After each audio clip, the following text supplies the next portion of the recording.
up, guys? Chris with Arrowhead Firearms Channel, back again with another video. Today we're going to be talking about holsters and, more importantly, the Tier 1 concealed line of holsters. Alright, so Tier 1 concealed. I think it's one of the best Kydex holster options out there, and there's for a couple reasons. I'm going to tell you why I like this one the best, and this is pretty much one of the only Kydex companies that I'm going to be giving business to. Let's go ahead and talk about it. Alright, so first off is the craftsmanship and the quality of these holsters. So these holsters aren't cheap. They're going to run you upwards of $100. Most cases upwards of $130, $140. This is the Axis holster. So this is going to be the gun plus one magazine. This is typically what I wear when I'm carrying concealed. This one is for a Smith & Wesson M&P 9 2.0 compact you guys saw the review of. This one is clear. As you can see, fits pretty well in there. Very nice fit and finish. All the corners on these holsters are super rounded, so there's no really sharp edges or anything, so that's nice. Now the concealability of these holsters is just amazing. It's probably the best I've seen in a couple of holsters. I've got a T-Rex arm sidecar. Sidecar was my first appendix rig, and that holster is great, don't get me wrong, but what I think this definitely has the advantage over is it's got this the paracord here. This is the Axis, so this one's got the paracord. They sell the Aegis with the buttons. The Aegis, that just wasn't my cup of tea. I wanted the Axis. I wasn't a big fan of taking the magazine caddy off and running just the gun. Not so much that I wanted to have an extra magazine all the time, but more so in the fact that if I take this off, then this holster now would only have one clip. And I'm not a huge fan of one clip as far as a concealment holster. Just for the fact that the gun can kind of shift around a little bit. And under draws, if I'm going to practice or dry fire or anything like that, I need a really consistent draw. I need the gun to be in one spot every single time I go to grab it. So with that consistency builds the speed, and you just don't get as consistent with one clip. So that's the biggest reason why I went with the Axis and not the Aegis. But one big thing now that I found out is they sell the Aegis in two different configurations, right? So you got the Alpha, you got the Bravo. So the Alpha would be set up similar like this. The only difference is you'd have the buttons to where you could pop the holster off. But the Bravo configuration is to where they've got the buttons still, but the clip is actually on the other side of the buttons. So if you were to button off the magazine caddy, you would still have two of these hard clips on the actual gun portion of the holster, which is nice. That's probably going to be my next option for a holster. So I kind of got off topic there about concealment. Like I said, this is probably the best holster for concealment that I've seen as far as my testing. I'm going to go and throw this on for you guys. I just ride it right up here in the appendix position about 12 o'clock. I usually ride it, the clips are pretty spread out. So I ride one clip on this side of the belt loop and the other on the inside of this one. Some people like having the clips on the insides of all the belt loops, but that's not a big deal to me. So like I showed you guys, that goes on super easy. Just a couple clicks and it's on. That's good to go. I'm gonna go and throw my M&P in here. Again, it's clear. Safe direction. We're good to go. So as far as concealment, I'm wearing a black t-shirt. I normally wear black, so this is what I wear. Thumbs up for the Metallica t-shirt. As you can see, that's pretty well concealed. You can't really tell unless you're really looking for it. If I were to pull this shirt back, you could probably see the outline. You can see there. That's not a big deal. I'm not a huge proponent of like printing or anything. It doesn't really matter a whole bunch to me. So like I said, guys, that concealment is pretty nice. I'm a smaller guy, so I can get away with appendix carry a little bit easier than some guys. But yeah, for me, guys, that works. That's outstanding for me. Another really cool thing about this holster is that, like I said, it's for the M&P 9 2.0 compact with an Enforce APLC.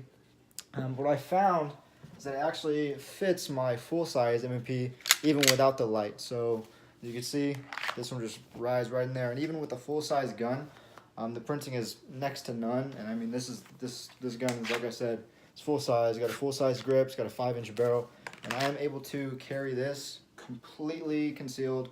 No gripes there. Of course, like I said, if I pull the shirt back, you can kind of see the printing right there, but not a problem. That is squared away to me, guys. Alright, guys, so I'm going to go do some draws for you. So talking about the draw out of the Tier 1 concealed, it's probably one of the most smooth draws I've had out of a concealment holster. Comparable to the T-Rex arm sidecar, if you guys are familiar with T-Rex arms. That's a super relative rig to this. It's pretty much the same type of rig. Like I said, the only difference is This one's got the flex. This one's a little bit smoother to me. For whatever reason, I like this one a little bit more. So let me just get right into the draws. This is with the 5-inch M&P, not the compact. So the draw is going to be a little bit, the stroke's going to be a little bit longer coming out of the holster as opposed to the shorter barrel M&P. So here we go. So as you can see, that draw is pretty seamless. It just makes it really easy to draw this gun out of the appendix position. I mean, as you can see, no real hang-ups at all. Gun doesn't snag when it's coming out of the holster at all. One of the big things is, if you guys notice, when I draw this gun, as soon as my dominant hand gets to the gun and it comes out of the holster, I don't have to adjust this grip any type of way. It's already good to go. So one big thing is, if I get my hand on the gun with whatever holster, the biggest thing for me is if I need to be able to get that positive purchase on the gun. As you can see, I'm nice and high on the back strap there. My strong hand is in a perfect position for my support hand to come in and marry right up there. So that's a huge thing for me. This holster makes it super easy. With this concealment wing and everything, it kind of puts the gun in the perfect position to be able to go ahead and draw that gun. So awesome draw, guys. All right, so talking about that concealment wing, what I mentioned there, let me take this off for you guys. There we go. So this right here is that concealment wing from Tier 1 Concealed. A lot of companies are doing that, and that's pretty much a must in my book as far as a concealment holster in the appendix rig, appendix position at least. What it does is, you guys probably know, it just basically pushes up against your belt right here. So when the holster's inside the waistband, this part is pushing against your belt, so it's pushing the holster inwards to your stomach to make the gun not so much ride like this, but more so like this. So it brings that grip of the gun into your body. And that's a huge plus as far as concealment. It does get a little uncomfortable after a couple hours, so that's just a disclaimer. So yeah, that's that, guys. Now as far as comfort goes, I gotta be honest, appendix carry is not that comfortable. I mean, an hour or two, maybe 3 hours, yeah, you might not notice it too much. But after 4, 5, 6 hours just going about the day, just doing random things, you start to notice it. And everyone who says, you know, you could throw one of these holsters on and forget about it, it's not really the case. I don't really like when guys say that, because I don't necessarily want to forget that my gun is on me type deal. But I know that's not really what they're saying. They're saying more for comfort. But yeah, guys, appendix carry is not super comfortable, but thankfully this rig makes it decently comfortable. I've been wearing this consistently for the past 1.5 years, 2 years, like I said, with no real issues. Just like I said, it does get a little uncomfortable at times, but like I said, this rig makes it easy. So plus for Tier 1 Concealed on comfortability. All right, guys, so that pretty much wraps up everything about that I had to say about the Tier 1 Concealed holsters and stuff. I just want to get that stuff out to you guys. I know a lot of people are into concealed carry, and a lot of people know about Tier 1 Concealed and other companies like them. So yeah, guys, that's my 2 cents on the Tier 1 Concealed stuff. Thanks for all the views, guys. I'm noticing a little bit influx of more views lately. It's only been about 3 or 4 weeks since I started the channel. I'm trying to grow it just nice and slow, nice and steady.